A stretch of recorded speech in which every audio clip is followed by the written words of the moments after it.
बता दिया तो मालिक छोड़ेगा नहीं। कौन है फिर मालिक?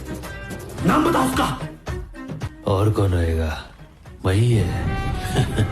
पूरे जिले में किसी के अपना मालिक बनने की औकात नहीं है।